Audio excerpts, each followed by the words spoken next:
even terug naar de basis. Gewoon, wat is eigenlijk? Als jij, dit is quote, letterlijk quote. Werd ik gebeld door mijn schoon. Het is een staatsbezoek. De belangen van de kolonisator. Kulturu Open Mic. Uw verhaal vertellen? Bel of app naar 858-8943. Tot dan!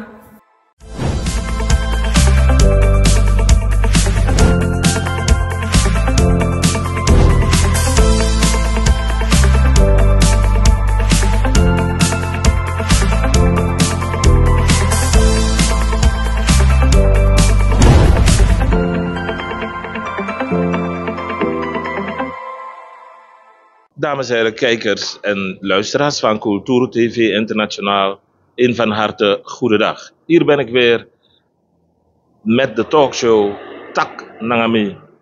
Praat met mij. Talk to me.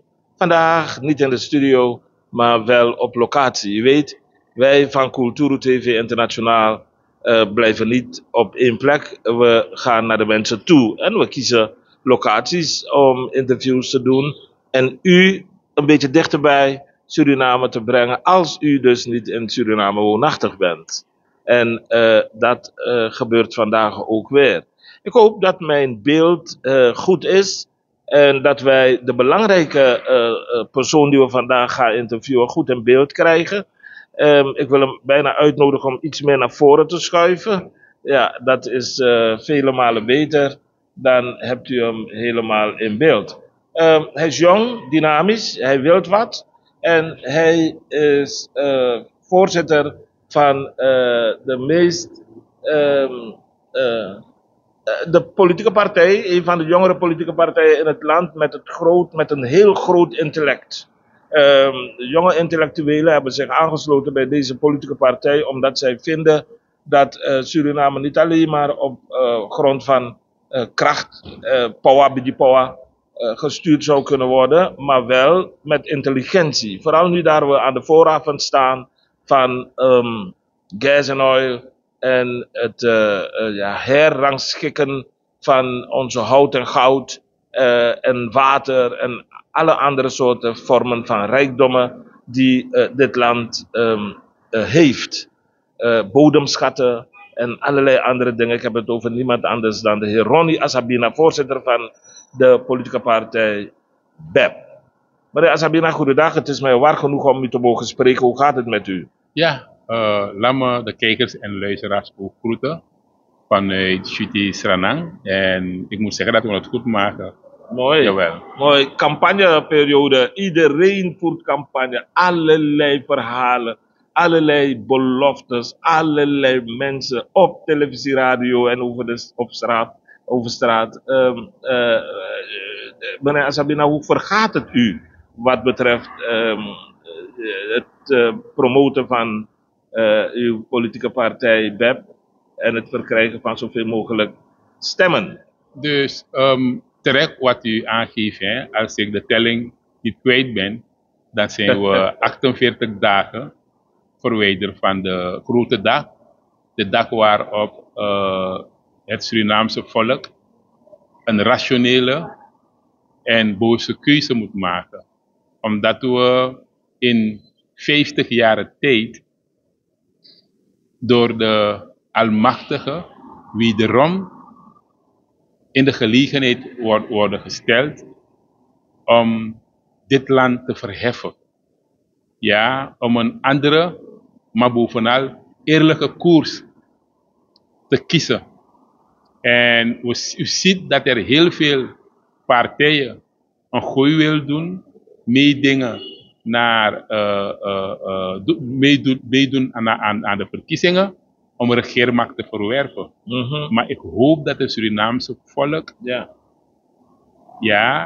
overspoeld wordt met de kennis, met de kunde, de nodige analyse kan maken om te onderscheiden wat goed en niet goed is. Dat is heel belangrijk. Zeker. Wij van de BEP, wij zijn een partij met een duidelijke visie, met een duidelijke boodschap. We hebben kennis en kunde in huis Daar waar we die niet hebben, weten we hoe wij die moeten identificeren en binnen kunnen halen. We hebben de juiste inborst. En wij kunnen ons ook verplaatsen. Want wat we zien is dat er mensen zijn die zich aandienen, dan wel opwerpen, of beter gezegd, een president willen worden van dit land. En als u kijkt naar hun track record, als u kijkt naar hun legacy, dan zouden we in één woord kunnen zeggen, volk van Suriname maakt een andere keus. Ja. Laat je niet misleiden. Laat je niet misleiden, laat je niet manipuleren, laat men niet met allerlei zaken bij jou komen om jouw stem te winnen. Ja. Want daarvoor zijn ze echt geraffineerd. Ja. Ik heb u recentelijk, ik moet de kijkers vertellen dat we hier in de Hermitage Mall zitten. En af en toe heb je dan een overdreven geluid. De mannen met een kleine bromfietsen die maken zoveel lawaai. Maar goed, u bent recentelijk op de televisie verschenen. Ik heb u ook op de radio gehoord, meneer Asabina, waar u een niet mis te verstaande uitleg hebt gegeven over de visie van uw partij. Kunt u onze kijkers eventjes uitleggen wat de visie is van de BEP en waar gaat de BEP op inzetten als dit volk aan Ronnie Asabina, aan de BEP regeermacht geeft? Waar gaat de BEP als eerste op inzetten? U heeft nu de gelegenheid om dat via Cultuur TV Internationaal helemaal uit te leggen aan de kijkers. Dus nou, laat me aangeven, we hebben niet voor niemand gekozen voor een motto, een slogan, een model moet kinky. Een model moet change. Ja, omdat we gaan voor gepaste, fundamentele en eerlijke hervorming van het totaalbestel. Maar er moet een begin zijn. Ja? Wij zeggen dat primair de grondhouding van de Surinamer toch, aangepast moet worden, verbeterd moet worden. Oké. We zeggen dat wanneer we het hebben over besturen, dan praten we over inkomsten en uitgaven.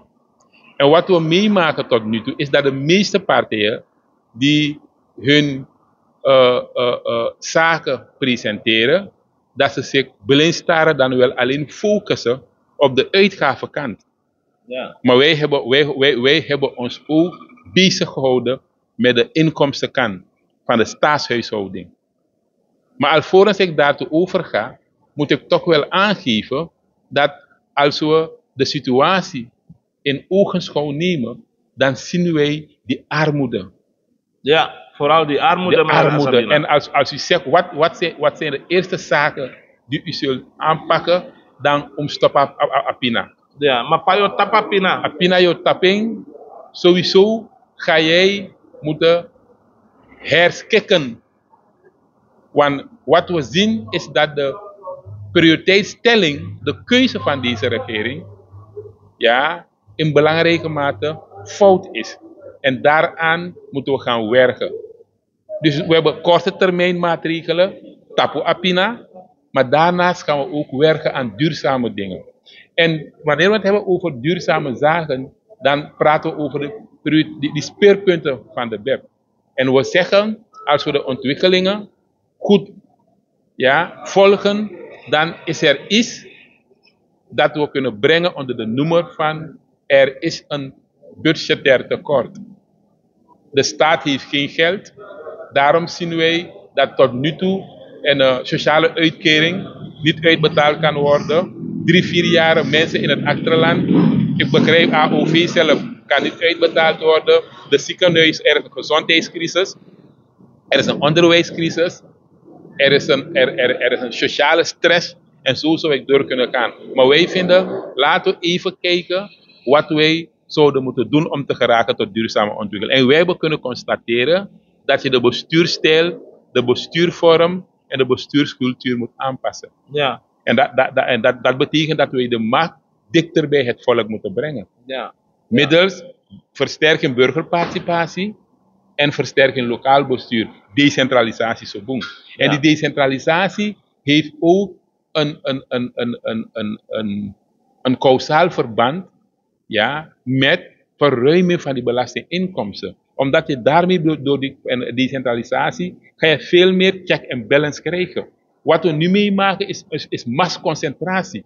De macht is geconcentreerd bij de president. Hij kan maken en breken. Gisteren heb ik gelezen dat hij wederom een werkgroep heeft geïnstalleerd. De president heeft recentelijk aangegeven dat op het kabinet van de president in de orde van 800 medewerkers zijn.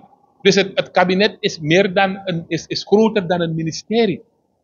Terwijl de president in elk geciviliseerd land een helikopterview moet hebben. Maar deze president houdt zich bezig constant met de uitvoering. En daarom zeggen wij, de bestuurstijl en cultuur moet aangepast worden. Ja toch? Het kan niet zo zijn dat de samenleving, dat die districten, dat die regio, dat die resorten overgeleverd zijn aan de willekeur van de president en de minister van Financiën. Ja, zoals het nu is. Zoals het nu het geval is. Dat is 1. 2, zeggen wij dat er zoveel mogelijkheden in het land zijn om dit land tot ontwikkeling te brengen, duurzaam. En wat je zou moeten doen om het klimaat te scheppen, te creëren, is dat je de concurrentiepositie van het land, ja, moet versterken en verbeteren. Het ondernemingsklimaat moet je verbeteren. En hoe doe je dat? Wereldwijd. En we hoeven het niet meer uit te vinden. In de wereld praat men over belastingparadijzen. Er zijn landen waar investeerders naartoe gaan. En die landen, u ziet dat die bedrijvigheid daar gezond zijn. Wij vinden dat die belastingtarieven in dit land aan de hoge kant zijn. We moeten geraken tot belastingverlaging, niet alleen, maar hervorming van het totaal belastingregime. En er zijn legio mogelijkheden binnen dat stramien, toch, om de staatsgas te spekken. Ik hoor meneer Asabina nu hier op onze zender zeggen dat hij in ieder geval het dusdanig hoe moet ik het, aantrekkelijk wil maken voor buitenlandse investeerders om hier te komen investeren op het gebied van belastingversoepelingen. Ja, belastingversoepeling, maar niet alleen buitenlandse investering. U staat er nu bij stil hoeveel MKBO's, kleine middelgrote ondernemingen, die buiten het fiscaal circuit bezig zijn. Oké. Maar ze zouden graag een graantje, een bijdrage willen leveren. Maar ze zeggen van nee, de overheid, de staat wil 38%. U moet niet wegschuiven Ja. van mij.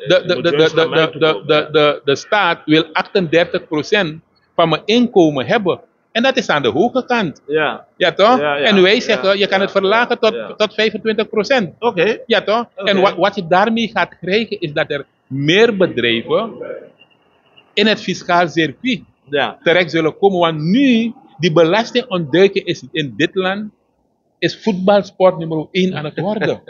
Ja toch? Ja. Heel veel mensen maken zich schuldig aan belastingontduiking. Geen wonder dat we zien dat in feite, als we onze totale belastingontvangsten uitdrukken in ons bruto binnenlands product, dat de uitkomst, ja, alarmerend laag is. Het is beneden 16%. In die ontwikkelingslanden zitten we 23%. In die rijke landen zitten we op 35%. Dus als we het kunnen brengen op 23-25%, weet u hoeveel magen, ja toch, we dagelijks kunnen vullen. Weet u hoeveel patiënten die ziek zijn weer op beide benen kunnen staan. Weet je hoeveel kinderen goed onderwijs en kunnen krijgen. Dus dat aspect van belasting verlagen, maar ook, laten we zeggen, belasting betalen sexy maken, noemen men dat in vakjargon. Maar een belangrijk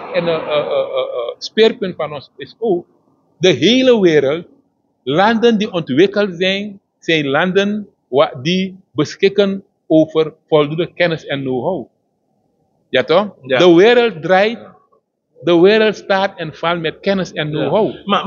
En in dat kader zeg ik, dat wij hebben Surinamers overal in de wereld die over de nodige kennis en know-how beschikken. Ja. Maar wat we doen is dat wij hun op een afstand houden. Daarom zeggen wij het thema dubbele nationaliteit willen we op de politieke tafel. Ja, de BEP is voorstander van het versoepelen van de komst van de diaspora naar Suriname. Wij willen dat doen. Ik wil niet zeggen dat we de rode loper voor hen willen uitrollen, maar we willen hun in staat stellen om ook op een fatsoenlijke manier, ja, op een competitieve manier een bijdrage te leveren aan de ontwikkeling van hun land. Ja. Ja?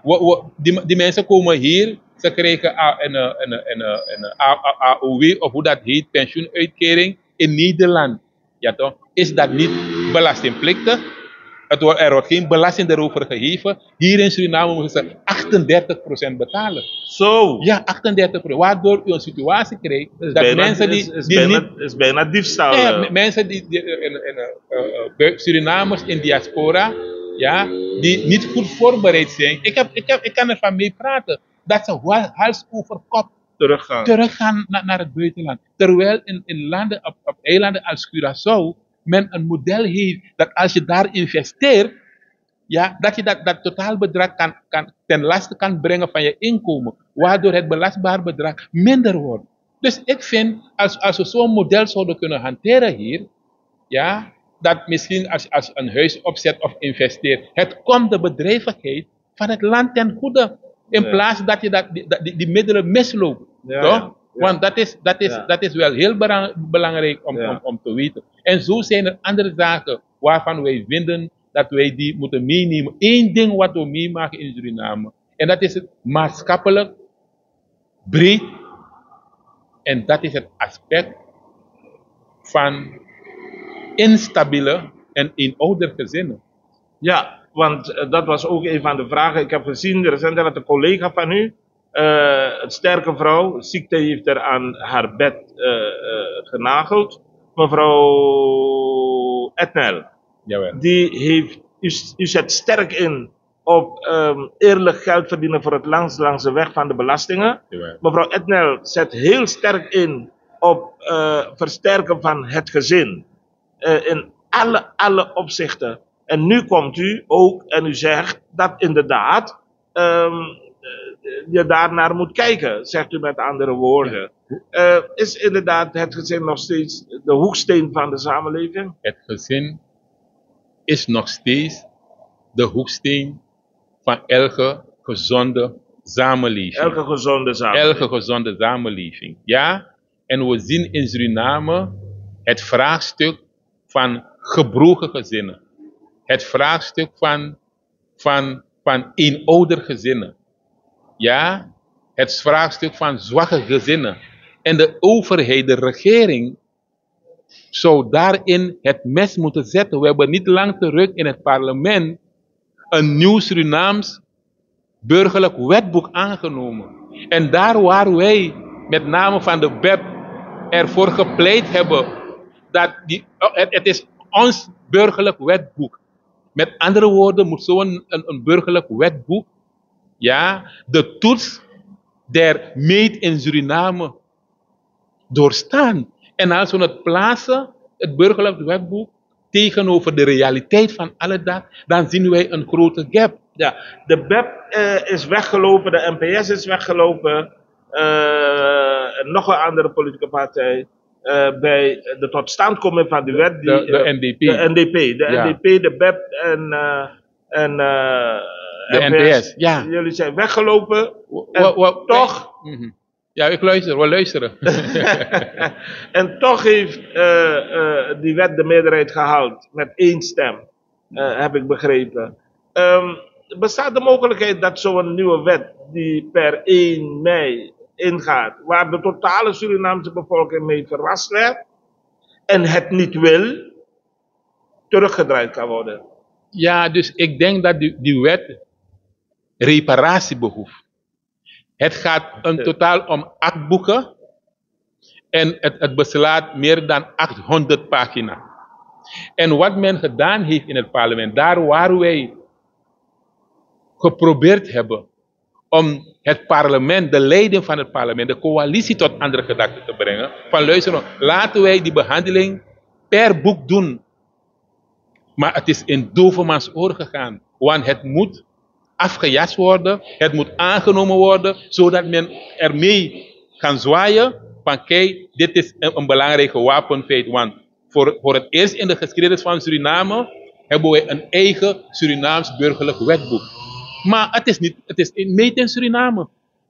Wij hebben bijvoorbeeld aangegeven dat een belangrijk deel van die samenleving, de Maron-gemeenschap, en laten we het kind bij de naam noemen. Ja, zeker. Toch? Zeker. Recentelijk heeft er een volkstelling plaatsgevonden. Ja. Die voorlaatste volkstelling dateert van 2012.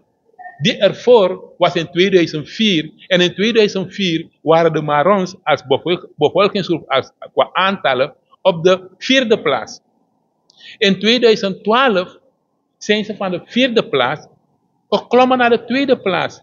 En mind you, als die resultaten, en tegen beter weten in, gaat men die censusresultaten niet voor de komende verkiezing publiceren.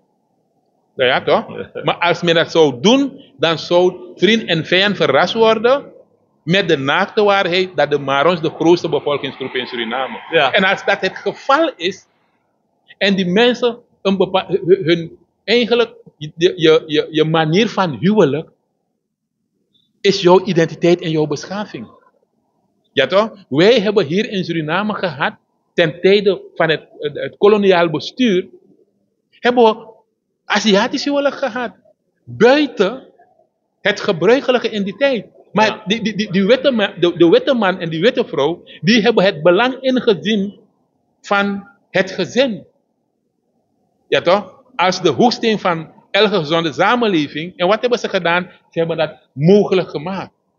En nu we onafhankelijk zijn, een belangrijke groep in de samenleving, hun bestaan heeft daarmee te maken. En je vraagt om dat op te nemen in die wet. Maar omdat het niet een westers is, dan wordt het niet opgenomen. Ja. Dus Ja. Het etaleert, het beantwoordt niet aan het superioriteitsgevoel van de witte mens. Het maakt geen onderdeel van de cultuur van de witte mens. Wat u zegt, meneer Azabina, voor de kijkers. Wat u zegt, meneer Azabina, is dus dat de regering, onder leiding van de heer Tsaduka Pasat Santoki, westers georiënteerd is. Ja. Wanneer het gaat om culturele beleving in Suriname. Voor een belangrijk deel wel, want we kunnen de lijn doortrekken naar die plantage in Para. Ja, Toch? ja. Daar zien wij, in plaats dat er gezorgd wordt voor een Surinaams model om het op te lossen, zien wij dat we ook wetten uit het buitenland importeren en losgooien op die paraplantages. Terwijl er studies verricht zijn. Professor Waldijk, als ik mij niet vergis, heeft een manuscript gewijd aan het boedelvraagstuk. En nee, maar we doen dat niet. We kijken hoe het in het buitenland, met name Europa, ermee en heeft omgesprongen en nog steeds omspringt.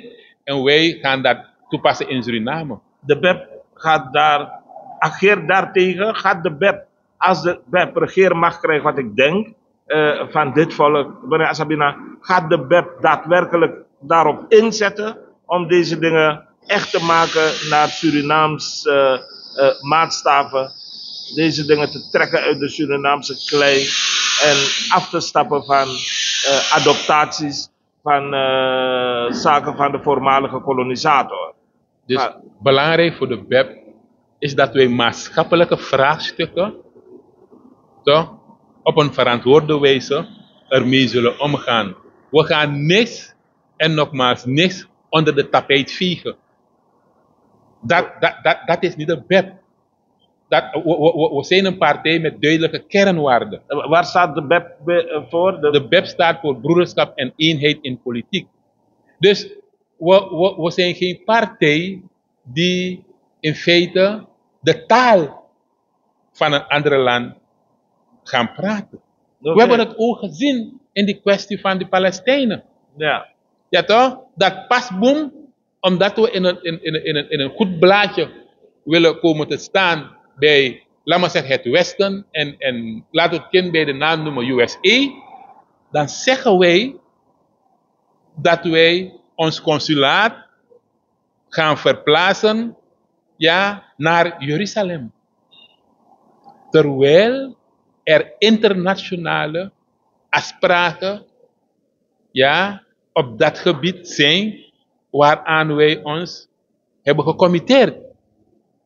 Dus het buitenlands beleid van deze regering is ook discutabel.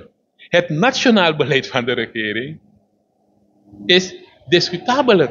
Maar dan praat ik niet eens over wat we meemaken in de regeercoalitie, waarbij de president recentelijk heeft aangegeven, en ik zou bijna willen zeggen dat de aap kwam uit de mono, Ja, want de president... In dit geval kwamen er meer apen uit die boom vallen. Ja, precies. Ja. De president zegt, luister nou, in 4,5 jaar is het mijn partij de enige coalitiepartij. Want alle overige partners, die hebben al die tijd oppositie tegen mij zitten voeren. Ja, dat zegt de president. En u ziet zelf de haat, de wrok, de rancune, de verdeeldheid. Ja toch? En het verval in de coalitie. Ja, en dat zich eigenlijk manifesteert, zichtbaar is. Onder grote delen van de samenleving. Hoe langer u praat, u meer uw gezicht gaat veranderen. Ja. Ik hoor dat het u echt niet dat het u aan het hart gaat. Laat mij u dan die vraag direct stellen. Een lastige vraag. Die ik altijd stel aan politici, meneer Asabina.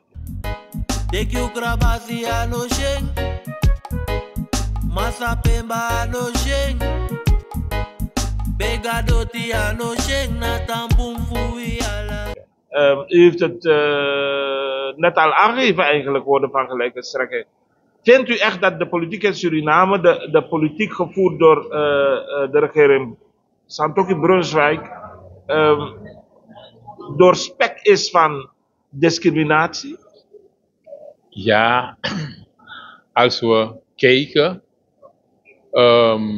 naar regeringen die zijn gekomen en gegaan, en vergeleken met deze regering, dan moet ik zeggen, op het gebied van de fundamenten van onze samenleving, wat bindt ons als Suriname? En dat heeft deze regering kapot geslagen. En dat is verbondenheid. Dat is harmonie. Dat is liefde voor elkaar. Dat is zorgen voor elkaar, voor en met elkaar. Dat zien wij niet in deze regering. Integendeel, toch? Zien wij nog steeds een wij- en zij-regering.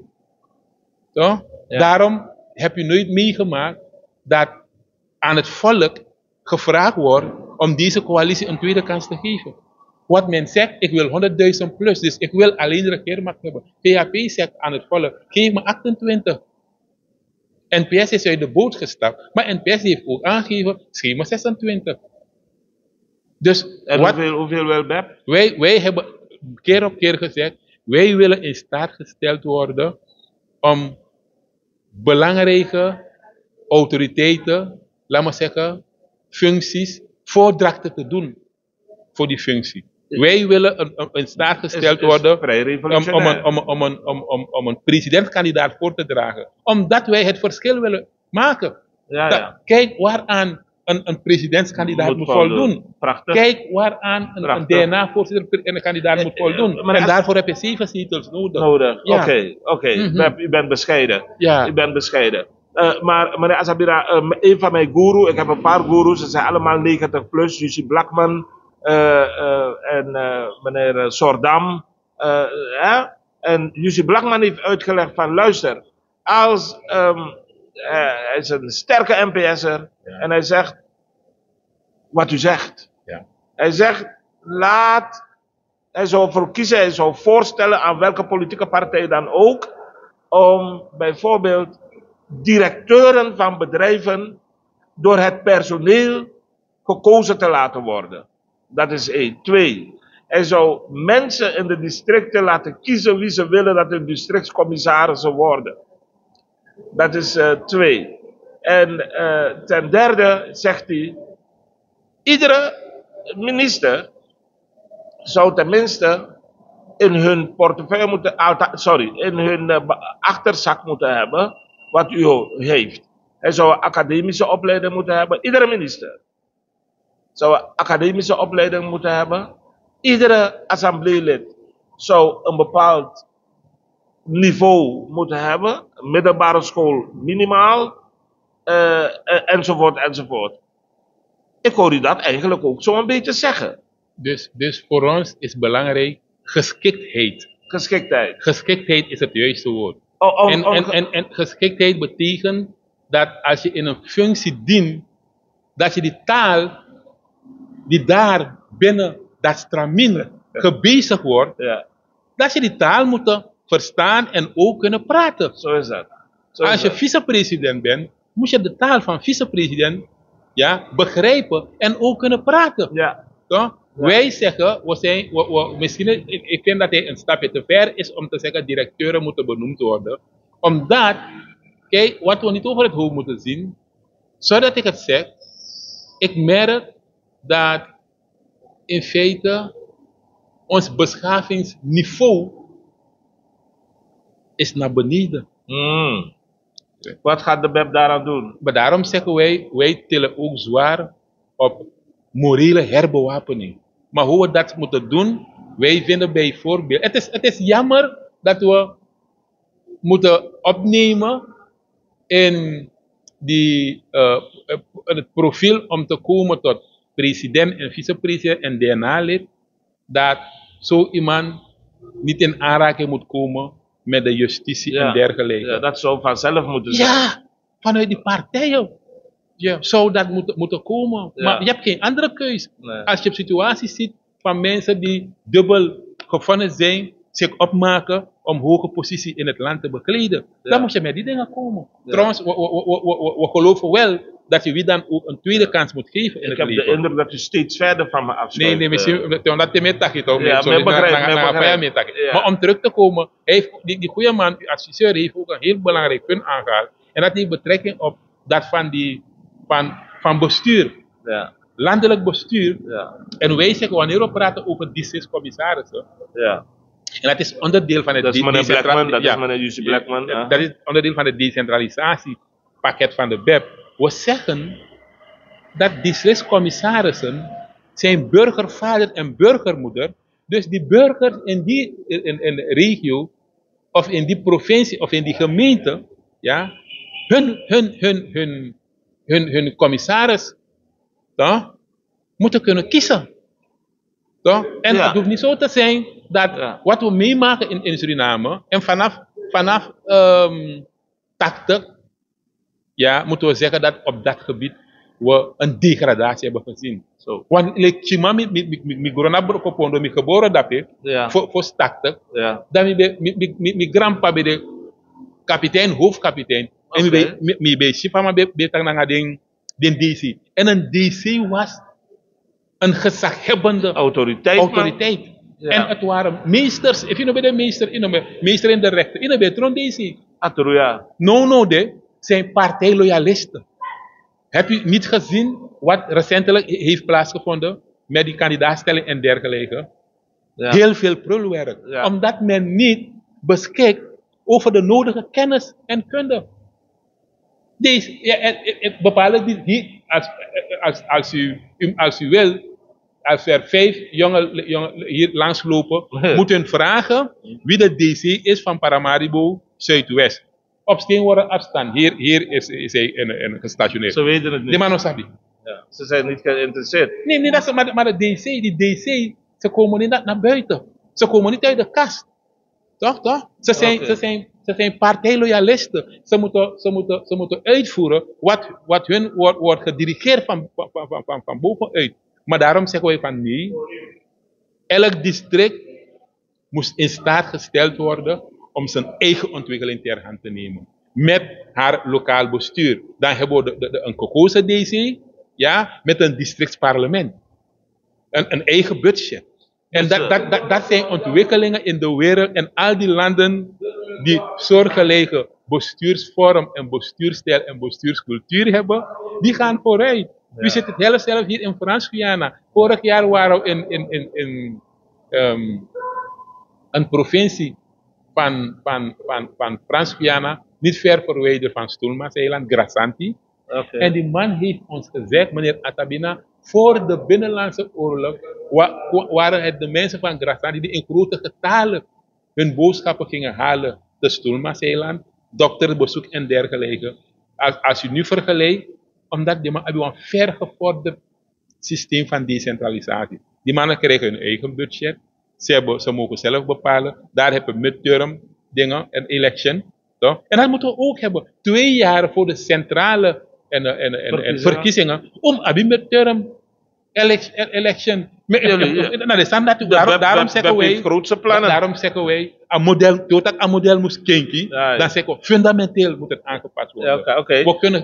We nemen geen genoegen tot middelmatig. We moeten voor excellent gaan. Abong, wat we zien, mevrouw Esset heeft gedemonstreerd dat dat kan.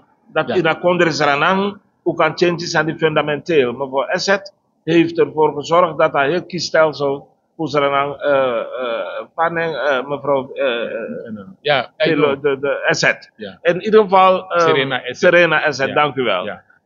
Masra Asabina, mi wa actie want to actie no, pe mi wan meki go, want mi wa sap binnen de lokuman voor mij, binnen de kijkers voor mij, voor Cultuur TV. We zijn natuurlijk heel erg benieuwd naar hoe de BEP gaat omspringen met deze zaken waarvan het volk vindt dat ze niet goed zijn aangepakt. Ik begin met u te vragen de grenskwestie van Suriname. De kwestie Suriname-Guyana. Usaptak Venezuela en Guyana, de Mahargong. Tramasuta Loktu. Maar Guyana, no wakti Mahargong, die Saranang, de Gora de Texeranang grond, dat de mixam, dat de Bousan, de Potos, de beheersdaden noemen ze dat allemaal. Kijk je naar, van BEP, Dinkatori, dat en van BEP, en van volk die BEP regeermacht, wat ik denk dat zal gaan gebeuren, van BEP ook om naar Tori. Dus laat me aangeven dat ook voor BEP, oefening verontrustend en teleurstellend en zorgwekkend afasfa de strana regering ego om naar Asandisi. Usap tak na na regering Pengel eka okasi voor de verandering kon situatie disi. Nadien unokis no regering mora. Enige regering die kan voor u bedje is regering Weidenbos. Oh ja. Is regering Weidenbos. Ja. Alle regering schoorvoeten geforceerd. Ook deze huidige regering. Terwijl wat we niet onderkennen is dat de Almachtige daarboven dit land gezegend heeft. Met heel veel materiële waarde, maar ook immateriële waarde. Ja. Okay. Maar dan in plaats dat hij dat hij conserveert, dan is het we nemen een laat maar wij houden aan, wint die weiland die pai.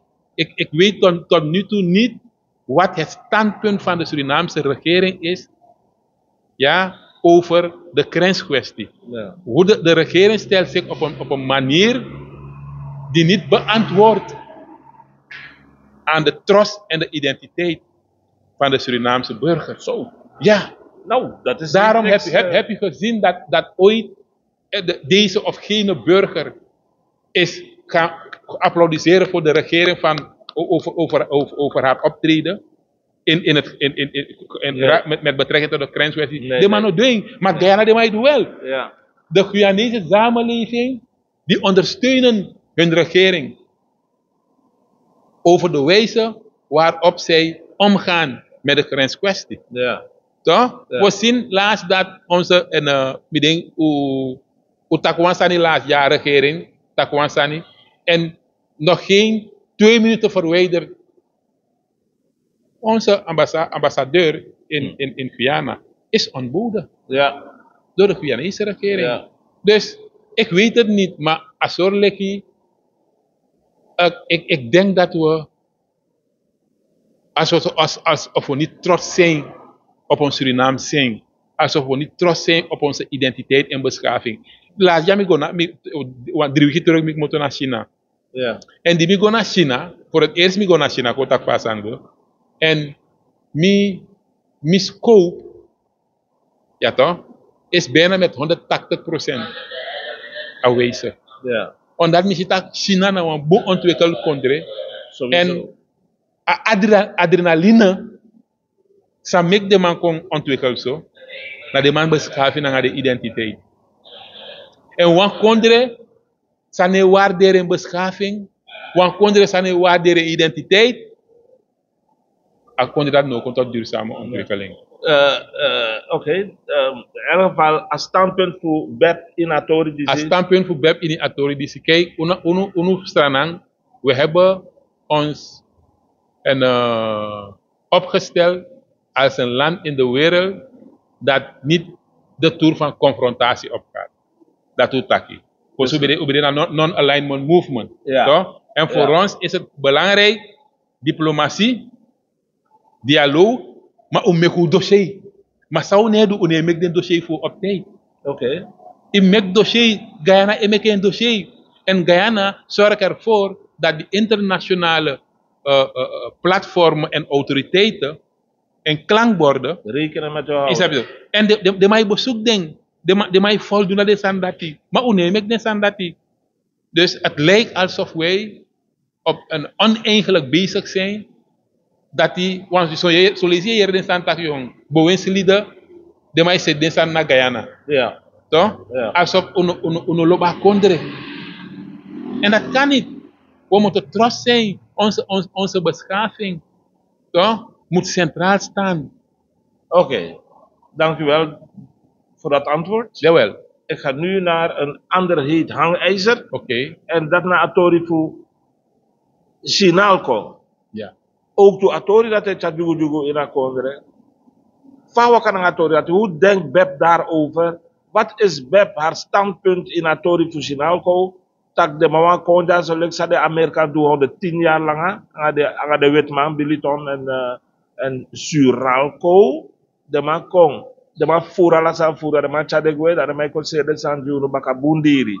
Hoe staat BEP in deze story? Want we weten dat de president van Suriname, de heer Chandrika Prasad Santokhi, misschien een fantastische man, maar hij is ontzettend koppig.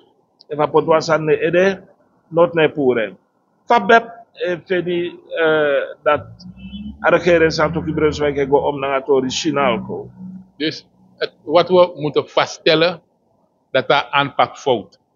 De intentie kan goed zijn, maar aanpak fout.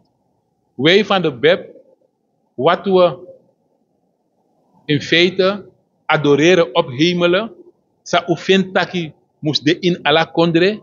En daarom zeggen wij, als wij de rode loper voor iets moeten uitrollen, dan is het bevorderen van ondernemerschap. Omdat de ufintaki naar ondernemerschap, ik ga een kondre tot ontwikkeling. Aan de basis, goedemorgen. Dat is ondernemerschap, is de basis. En we hebben genoeg ontwikkelingen meegemaakt in dit land om ervan te leren. Je vraagt jezelf af, wat een best practices dit? Wat een lessons learned? Waarom nemen we die niet mee? We hebben 100 jaar bauxietindustrie in Suriname gekend, in Para. En het heeft niet eens een technische school opgeleverd. Para Gerswang, Brokopranasi. Terwijl, Schandalig. aan Paramaribo, ben de hoofdstad van Suriname. Na para ontwikkelen bem kona, dat pe a goede hoesanang. U hebt ook op school, ik heb op school geleerd. De bauxiet is de kurk waarop onze economie dreef. Oké. Maar pe a kurk bij de is het alleen maar een bigi peti na ngasandeli bidens maar dat pe. Para verwaarloos eigenlijk de oorspronkelijke bewoners van para schreef. Die daar para moro. Moro na tapsis na maron. Ik denk de marons na moro bigi bevolkingsgroep nog in para. Maar de para is ook altijd Maron geweest. Ja. Oké, maar Dus, bij mij gaat het meer om mensen uit Bogo Suriname. Die dat je ziet voor naar para. Oké. Maar om even terug te komen op het onderwerp. We zijn niet oneens tegen de komst van Sinalco. Maar we zijn oneens met de wijze waarop zaken aan toe zijn gegaan. Oké. Momenteel is er reuring. Ja. De man voor Abob, Tenuatori, de klokkenluider daarbij, dat je ergens aan Toki Brunswijk, besteedt aan uit. Terwijl er geen openbare aanbesteding heeft plaatsgehad. De man met Kwapasiga Apura, de man met Kwarikon zo'n boensnel $49 miljoen, waarbij $19 miljoen wordt afgetrokken 25 jaar lang. En het is gegund aan iemand die geen trupje verstand heeft hoe met passie, in plaats van aan bij Tali bijvoorbeeld, die wel kennis en kunde heeft op dat gebied. Anomitaki, naar de man voor Abob Taki, Mokare Neng, Masra Pet Gayadin, Taki, en dan zijn we fire. U bent in de Nationale Assemblée. Wat is de kracht van de Nationale Assemblée, Masra Sabina, als je deze dingen hoort? En wat gaat de BEP doen aan het niveau en de kracht van de Nationale Assemblée om in ieder geval ervoor te zorgen dat het een tijger met klauwen en tanden wordt? Dus wat we meemaken in dit land, en dat is jammer, is dat tegen beter weten in alle belangrijke instituten in dit land, toch, kwalitatief onderbezet zijn en onderbezet worden gehouden. Wij vinden als BEP dat er genoegzaam check and balance moet zijn. En daarom zeggen wij die decentralisatie. Die decentralisatie zou met zich meebrengen dat Asansa Pleja naar Paramaribo in een ergo-ruimte is het besluit genomen. Misschien onder het genot van Amoro Dir Koffie na Gorontapo. De man drinken of Amoro Dir Whisky, de man drinken een Blue Label, de man tegen een contra. Maar het dat decentralisatie bode, dan een regio Apura zou een vinger in de pap hebben. Daarom utak den sani, omdat we maar Apura schreef, nobo zorgu taki Apura wordt benadeeld. Mino denki. Maar de mij Jatra no sabah gebied schreef. Het wordt hem opgelegd, je moet het tekenen en het tekenen. En het is geen nieuwigheid. Bij regering die komen en gaan. Jabi weet je hoeveel goudconcessies zijn verstrekt? Hoe mensen deze massa abi goudconcessie, no per concessie de. Nooit de ma abi affiniteit naar een goudconcessie. Maar de ma abi bombigi lap en concessie. Sa de ma abi de ma verhuren, de ma no sa per de ma verhuren, maar tja contra ai kan teken, de ma tek de chap. Nou, cowboy. Ja, maar daarom het is eigenlijk in dit land er zijn te veel heilige huisjes. En die heilige huisjes moeten ingetrapt worden. Maar het is makkelijk gezegd dan gedaan. Dat Ja. onderkennen wij. Ja. Maar daarom zeggen wij, het hele systeem moet op de schop.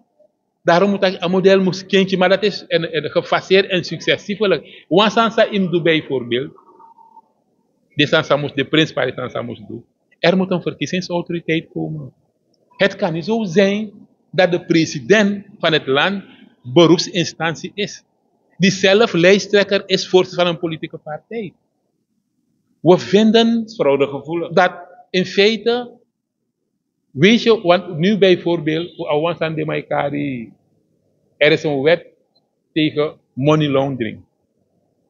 Maar er zijn andere mogelijkheden om die wet te bypassen. En wat de mij doen? Tijdens de verkiezing propaganda. De campagnevoering. Nou, dat is money lolo. Ja. Maar je want 10 miljoen Amerikaan dollar, maar 20 miljoen Amerikaan dollar. Maar is dat administreer dat naar abing. Toch? Dus wat er zou moeten gebeuren, ja, de financiering van politieke partijen moeten inzichtelijk en transparant en controleerbaar zijn. De money moet poten op een rekening sang een autoriteit voor een staat sabi. Er moeten instanties zijn dat hoor een beetje massamiti zijn kost zeg maar 3 miljoen, want 3 miljoen of 2 miljoen. Dan 2-3 miljoen dat die. A instantie moest maar koda tek maar lukono minus ja 2 miljoen dat op een rekening view. Peek moet dan gaan money. Maar er is geen enkele autoriteit die zich daarmee bezighoudt. En voor mama pote money, amai pote money en we blijven aan de gang. We blijven maar doormodderen in dit land. Ja. En ik merk dat wij het mes maar niet erin zetten. Ja. Corruptie. Dus het heeft, wat ik hier zeg, het is niet iets anders dan corruptie. Ja. En hoe bestrijd je corruptie? 1, door wetgeving. Ja. 2, door check and balance, handhaving.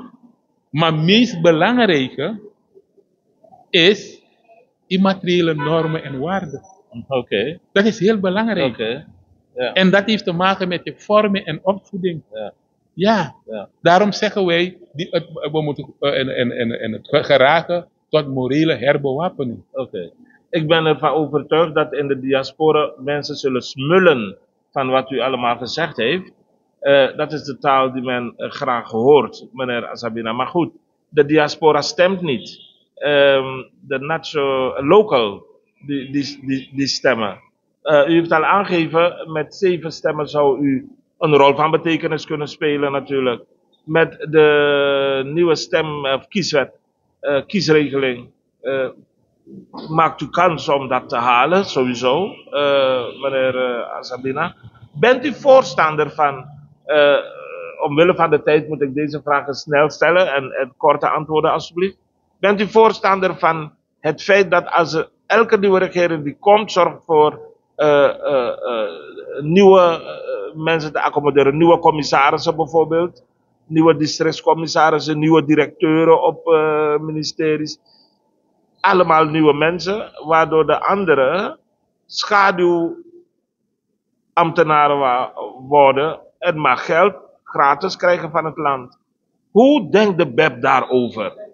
Dus we hebben al een uitgesproken mening wanneer het gaat om commissarissen. Ze moeten gekozen worden. Oké. Dus het is niet de regering, het is het volk lokaal dat het besluit neemt. Mooi. Zo? Dat is 1. Dus om de 5 jaar is de mogelijkheid dat je plaats moet maken of dat je verlenging krijgt. Dat kan. Maar wanneer het gaat om directeuren op ministeries, dan denk ik dat die discussie op gang moet komen. Oké. Ik denk in het buitenland als Amerika, weet je bij voorbaat dat je 5 jaar zit. In de regel. Want als er een nieuw kabinet komt, dat je plaats moet maken. In Suriname wat we meemaken is dat in de meeste gevallen politiek die functie ingevuld wordt. Dus ik kan me best wel voorstellen dat als een nieuwe regering komt, want een directeur op een ministerie heel belangrijk. Is invloedrijk. Ja. Dit is de technische persoon.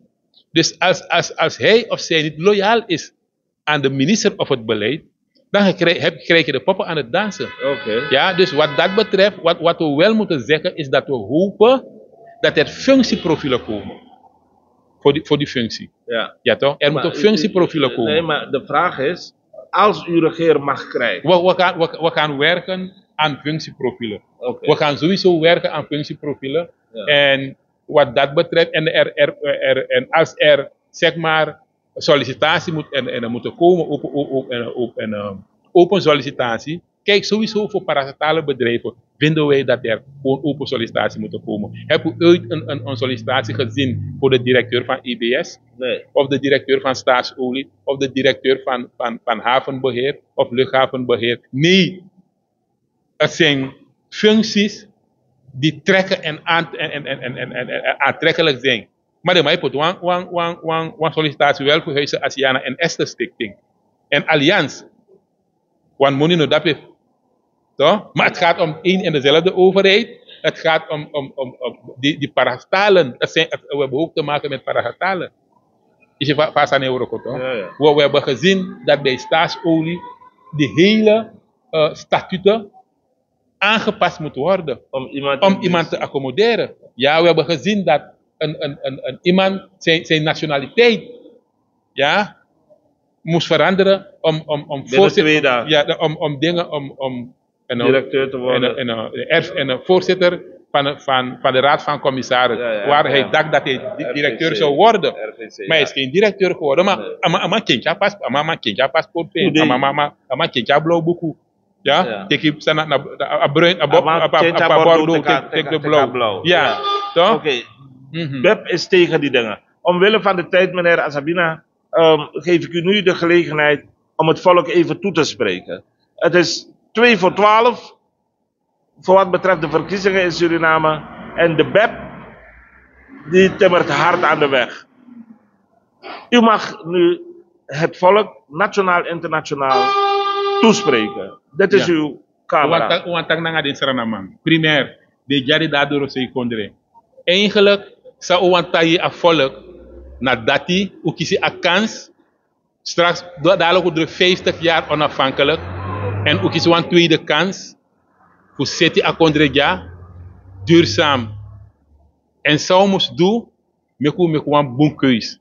A verkiezing disi, ik wil niet zeggen dat de verkiezing van de eeuw is, maar de wil ook een verkiezing disi dat we zien dat Sranang ode in staat pe bogo money ook in de akondre. En zou van nodig goed leiderschap hebben nodig. Dat want taki abisma nanga juiste koni nanga sabi nanga inboor sutiri akondre disi. Wa abisma nanga juiste visie nanga insecten putiri akondre disi. En BEP wani potentie klaar ook toe. O de kaba voor liever wan bijdragen. BEP aan een partij, want de weinig partij in die akondre sano abi wan bevlekt verleden. We zijn rein, we zijn schoon, we zijn integer, we hebben de nodige kennis en we hebben de nodige inborst voor tira akondredisi. Wani fenitaki apina, sa akondre alima kandrai pina, apina dat moet stappen. Legio mogelijkheden de, dus wani lever een bijdrage dat die voor tiri akondre. En de speurpunten voor de duidelijk. Hoe fenitaki burgerparticipatie moet versterken, hoe fenitaki lokaal bestuur moet versterken, hoe fenitaki agrondrechte vraagstuk moest los op, omdat hij regadeert een big deel voor een samenleving. Ja toch? Dus nou is een nationaal en maatschappelijk vraagstuk. Hoe vind je dat in Stranaman, zal je naar Dorosei Kondre, Sabi Koninanga Sabi, de Wanko Jepi, lever de bijdrage, drempel nom die ding, die moest maar lever de bijdrage. Hoe vind je dat in ondernemerschap, als de keurig van elke gezonde economie, dat moest man tang, daarom vind ik dat belasting en druk hebina Kondre, belasting moest verlagen. Dat de prins Paris aan maar dat de transnationaal gralantide en verantwoordelijk ervoor ligt je armoedebestrijding, volksgezondheid, goed onderwijs, veiligheid, connectiviteit en mobiliteit en zo door de deur gaan. Dus, Sanamang, een model moest kijken, voor dat stem, druk je akkonopo gebeb, voor taki, lobby en nogmaals lobby, want dan lobby ik jaren moeilijk Sanamang. Thank you. En dat was dus kijkers en luisteraars van Cultuur TV Internationaal, de voorzitter van de BEP. De BEP staat voor Broederschap en Eenheid in Politiek. Je hoort het, Broederschap en Eenheid in Politiek, hier in Suriname, de heer Ronnie Asabina. Mijn naam is Rap Engel. Ik heb zelf gezorgd voor het camerawerk vandaag. Ik hoop naar uw tevredenheid. In ieder geval ga ik met deze woorden van de heer Ronnie Asabina, voorzitter van de BEP, Broederschap in Eenheid en Politiek in Suriname, slapen vanavond. Het is nog niet zo laat, maar ik neem ze mee. Ik hoop u ook. Ik ga u bedanken voor het willen kijken en luisteren. wederom naar deze talkshow. Tak Nangami, praat met mij, talk to me. Ik groet u beleefd en ik verzoek u, hou van elkaar. Want wij moeten het zelf doen. Niemand gaat het voor ons doen. Tot de volgende keer, met dank aan de heren en dames in de studio in Nederland. Dag. Die Frenti Route door Robaka. 11 mei moederdag die alla mama in Amsterdam. De Beko Theater, Nes 75. Met het prachtig stuk Kuku Magda Nanga Kondere Aisa. Magda, no be arkirebos komu sabe kisi. Fu en Kondere Aisa. Uko lukuleri dansi prisiri. No afrontu yu kulturu. Nanga di Frenti Route famiri. Die Frenti Route familie, Bas Berg en Friend na Warimbo Crioro in loop 3 uur Bagadina. Surinaamse keuken aanwezig. Juan Sabi van Atoridis en Gomorovara. Buy je kaarten online voor maar €23 of eventixshop/SFRYBWZN. Telefoon 020 3300 670 en aan de kassa-tickets verkrijgbaar Kuku Magda Nanga Kondre Aisa. Bahayu Karta no!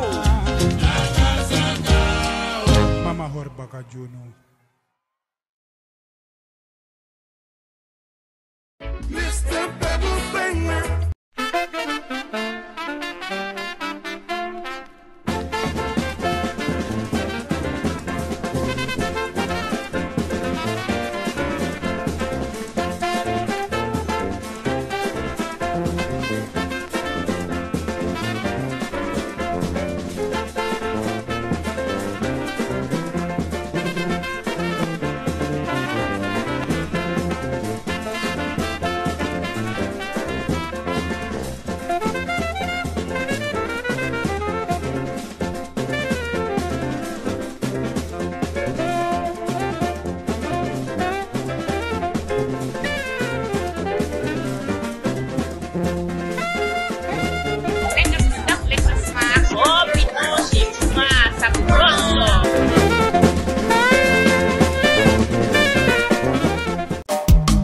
Vaderland, Suriname is mijn vaderland, yeah.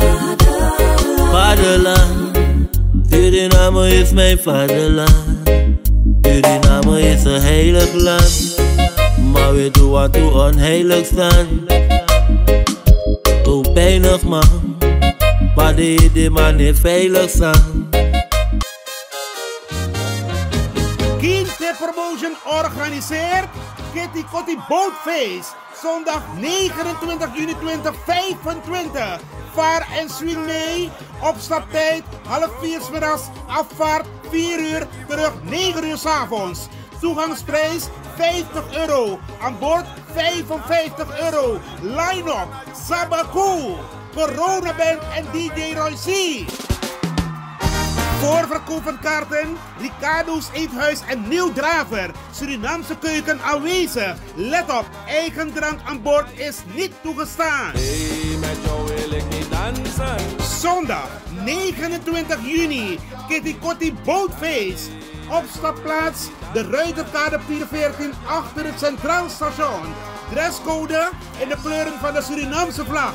Voor info bel 06 311 64703/06 870 98312. Attenzo!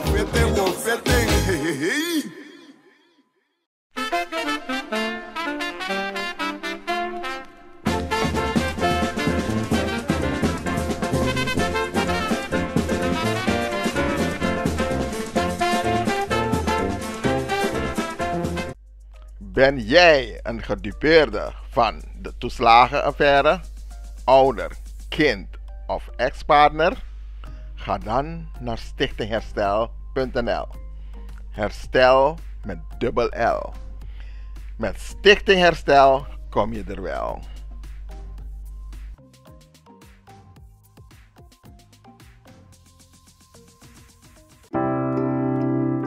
Zorgen moet je doen, niet maken.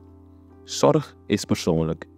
Onze jongste patiënten krijgen daarom bij de huisartsenspoedpost ook een persoonlijke behandeling. Onze artsen zijn zeer bekwaam in het opvangen en behandelen van uw kind. Huisartsenspoedpost Suriname. Uw zorg is onze zorg.